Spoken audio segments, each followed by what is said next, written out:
Hello everyone, welcome to my study. आज की इस वीडियो में हम लोग देखेंगे बायोलॉजी के कुछ इंपॉर्टेंट क्वेश्चन जो हमारे बोर्ड एग्जाम के लिए इंपॉर्टेंट है। तो बिना देर के हम लोग क्लास को स्टार्ट करते हैं। इस क्वेश्चन में देखिए, इसमें कहता है what happens to a man when the vas deferens get cut. तो वास डिफरेंस जो होता है एक्चुअली ये स्पर्म को टेस्टिस से यूरेथ्रा तक कंडक्ट करता है। तो ये एक कंडक्टिंग ट्यूब है स्पर्म के लिए। अब इसमें लिखता है कि फर्स्ट ऑप्शन दे रहा है स्पर्म इजैकुलेशन स्टॉप। स्पर्म जो है वो discharge, ejaculation that is the discharge of the sperm, ये स्टॉप हो सकता है। तो ये बात सही हो सकती है। सेकंड लिखा है टेस्टोस्टेरोन प्रोडक्शन स्टॉप। टेस्टोस्टेरोन का जो प्रोडक्शन है वो तो टेस्टिस के अंदर होता है, तो यहाँ पर वास डिफरेंस का कोई रोल नहीं है।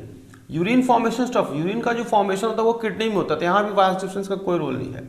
सीमेन फॉर्मेशन स्टॉप, सीमेन का जो फॉर्मेशन होता है ये रिप्रोडक्टिव ग्लैंड्स में होते हैं, जैसे कि सेमिनल वेसिकल्स हो गया एंड प्रोस्टेट ग्लैंड। तो यहाँ सीमेन का भी फॉर्मेशन जो है वो स्टॉप नहीं हो सकता। तो फाइनली ये स्पर्म इजैकुलेशन जो है वो स्टॉप हो जाएगा अगर वास डिफरेंस को कट कर दिया जाए। ठीक है, इस क्वेश्चन को देखिए, यहाँ पर कहता है the genotype of the height of an organism is written as T. अब ये जो जीनोटाइप है इसको लिखा गया है, हाइट के बारे में बता रहे हैं यहाँ पर, capital T and small T. अब ये है क्या आखिर? तो कैपिटल टी एक अलील है और स्मॉल टी भी एक अलील है, और ये दोनों मिलकर एक जीन को रिप्रेजेंट कर रहा है जो कि हाइट ऑफ द ऑर्गेनिज्म को कंट्रोल कर रहा है। एक बार फिर से समझिए, यहाँ पर ये capital T and small T ये दोनों अलील्स है, दोनों दो अलील है, लेकिन एक पेयर में मौजूद होने के कारण ये एक जीन को रिप्रेजेंट कर रहा है। तो अब इसके हिसाब से ऑप्शन को ढूंढिए। तो व्हाट कंक्लूजन में बी ड्रॉन। तो कहता था allele for height has at least 2 different gene. ये 2 डिफरेंट जीन तो नहीं हो सकता, क्योंकि अलील इसको ये कंसिडर कर रहा है अलील और 2 डिफरेंट जीन, जबकि यहाँ पर क्या ये एक जीन है और इसमें 2 अलील्स है। तो ये ऑप्शन गलत। दूसरा, there are at least 2 different alleles for the gene for the height, ये ऑप्शन सही हो सकता है। ये 2 डिफरेंट अलील्स है फॉर द जीन, एक ही जीन के लिए जो कि हाइट को रिप्रेजेंट करे, तो ये ऑप्शन सही हो सकता है।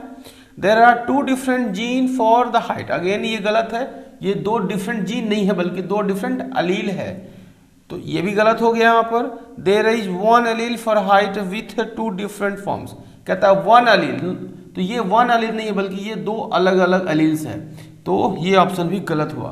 तो आप देख रहे हैं यहाँ पर ये बी ऑप्शन बिल्कुल सही है, ये 2 डिफरेंट अलील है एंड ये हाइट को रिप्रेजेंट कर रहा है of the gene for the height. इस क्वेश्चन को देखिए यहाँ पर, from which structure the free oxygen gas produced during the photosynthesis released.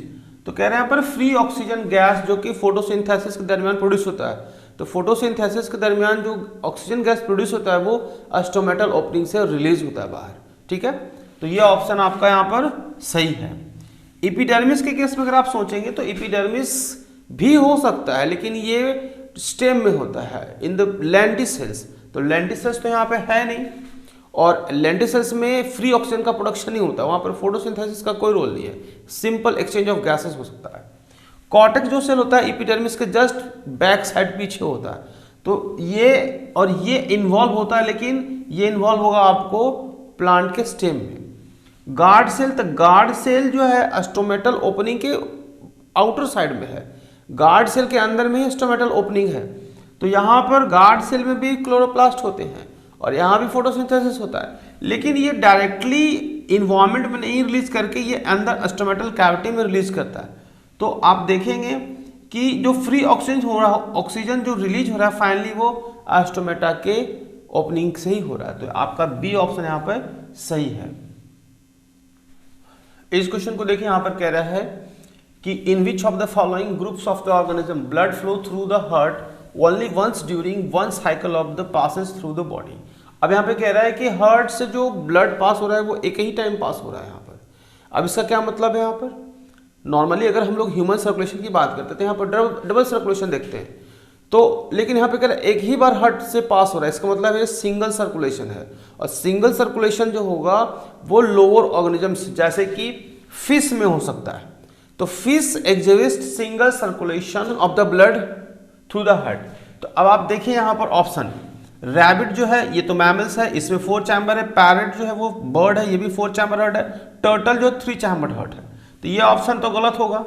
Frog again 3 chamber, crocodile incomplete 4 chamber, pigeon again bird 4 chamber, तो इसमें ये भी गलत है क्योंकि इन सभी में किसी में 4 है, किसी में 3 चैम्बर है।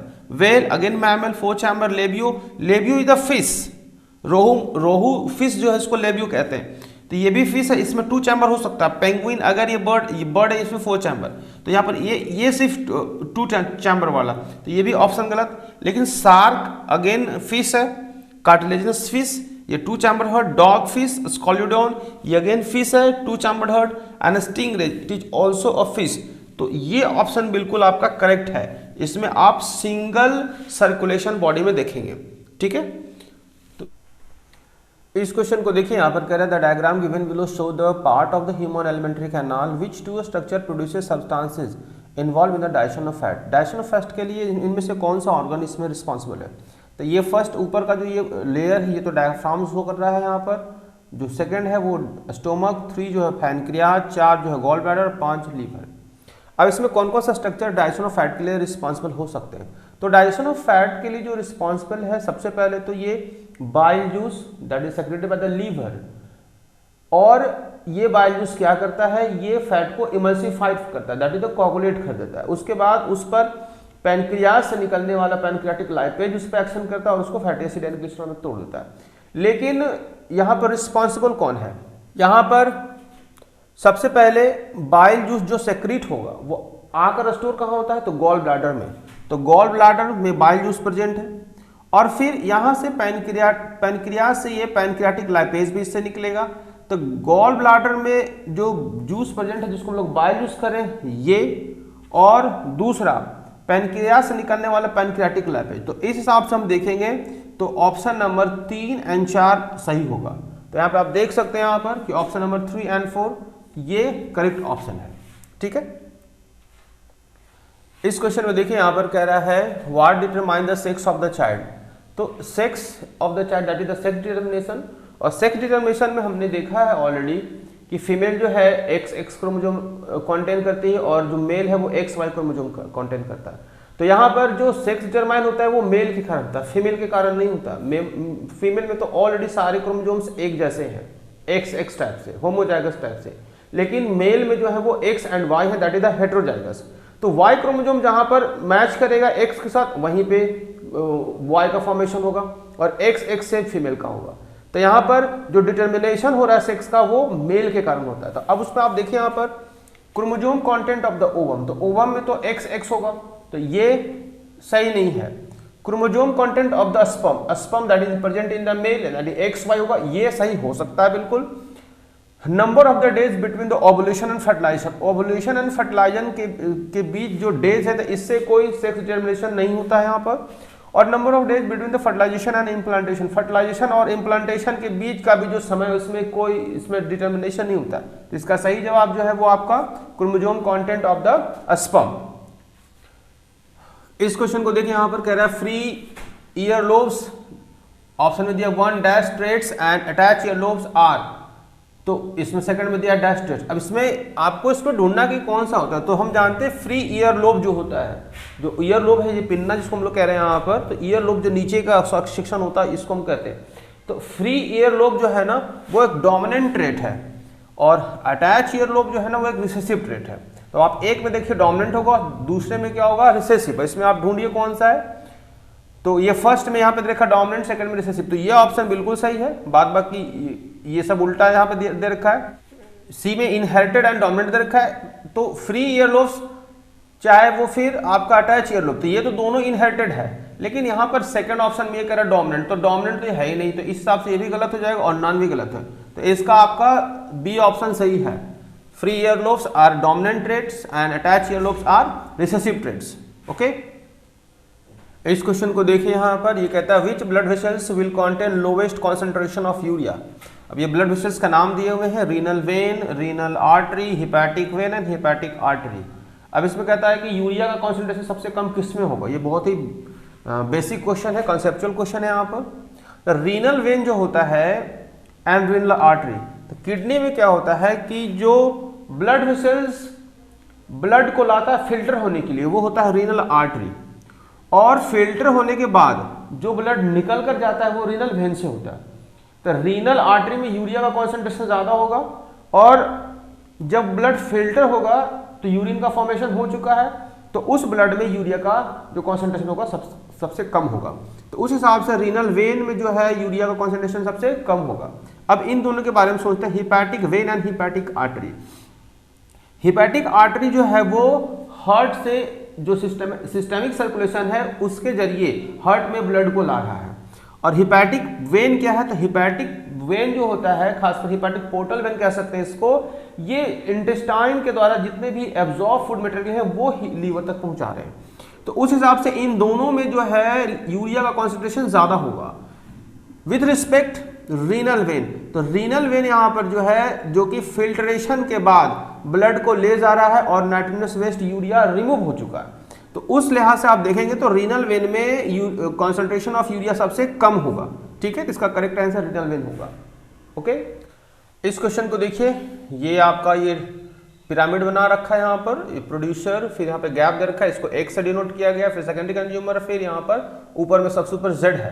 तो कह रहा है जेड एंड एक्स आर। अगर आप इस पिरामिड को समझते हो तो प्रोड्यूसर को कंज्यूम करने वाला कौन होता है, तो प्राइमरी कंज्यूमर होता है। तो प्रोड्यूसर को कौन कंज्यूम करेगा, प्राइमरी। तो उस हिसाब से देखेंगे एक्स जो है वो प्राइमरी कंज्यूमर होगा। फिर उसके ऊपर सेकेंडरी कंज्यूमर को कंज्यूम करने वाला होता है टर्शरी कंज्यूमर, तो उस लिहाज से देखेंगे जेड जो है वो टर्शरी कंज्यूमर होगा।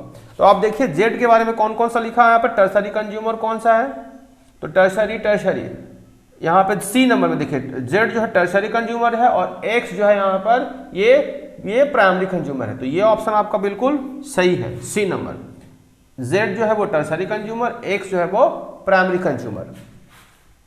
इस क्वेश्चन में देखिए यहाँ पर कह रहा है among the birth control methods, ये ऑप्शन दे रखा है, ए में वेस्टेक्टोमी, बी में डायफ्राम, सी में कंडोम, डी में पिल्स। तो कहता है which of the following is used by males as a method of the birth control. Male के द्वारा जो बर्थ कंट्रोल का मेथड है वो किसके द्वारा अपनाया जाता है, तो मेल में कौन कौन सा होता है, एक तो वेस्टेक्टोमी होता है, वास डिफरेंस को कट एंड लाइगेट किया जाता है यहाँ पर, और दूसरा कंडोम, ये मेल के द्वारा इस्तेमाल होता है। डायफ्राम जो है वो फीमेल के द्वारा इस्तेमाल होता है, और जो पिल्स है ओरल पिल्स ये भी फीमेल के द्वारा इस्तेमाल होता है। तो उस हिसाब से देखेंगे ऑप्शन ए एंड सी सही होगा। तो इसमें आप देख लीजिए ऑप्शन ए एंड सी जो कि मेल के द्वारा इस्तेमाल होता है ये बिल्कुल सही है। ओके, इस क्वेश्चन को देखें, यहाँ पर कह रहा है in the given food chain suppose 20 kilo joule energy is present at the 4th trophic level, how much energy is available at the primary consumer level. तो कह रहा है कि 4th ट्रॉपिक लेवल पे जो है वो 20 किलो जूल है। ये अगर आप ये फूड चेन देखेंगे यहाँ पर तो ये प्रोड्यूसर हो गया, ये प्राइमरी कंज्यूमर, ये सेकेंडरी कंज्यूमर, टर्सरी कंज्यूमर। अगर लेवल की बात करेंगे तो ये first level, second level, third level, fourth level. तो यहाँ पर प्राइमरी कंज्यूमर कौन है, प्राइमरी कंज्यूमर यहाँ पर ये है, ये प्रोड्यूसर है, इसको कंज्यूम करने वाले ये एफिड्स प्राइमरी कंज्यूमर है। ये छोटे मोटे कीड़े होते हैं ये जो कि प्लांट के स्टेम्स और लीफ पर ये रहते हैं, उनको खाने वाले बीटल हैं। तो कह रहा है कि 4th ट्रॉपिक लेवल में कितना है, 20 किलो जूल है। तो प्राइमरी कंज्यूमर लेवल में कितना, यानी इसके बारे में पूछा है, इसके बारे में कितना एनर्जी होगा। तो जाहिर सी बात है यहाँ देखिए 10% लॉ के हिसाब से यहाँ पर अगर 20 किलो जूल है तो इसमें 200 किलो जूल रहा होगा, और ये कितना रहा होगा 2000 किलो जूल, और ये कितना रहा होगा 20,000 किलो जूल। तो यहाँ पर प्राइमरी कंज्यूमर में जो पूछा है यहाँ पर 2000 किलो जूल है, तो ये ऑप्शन आपका सही है। ओके।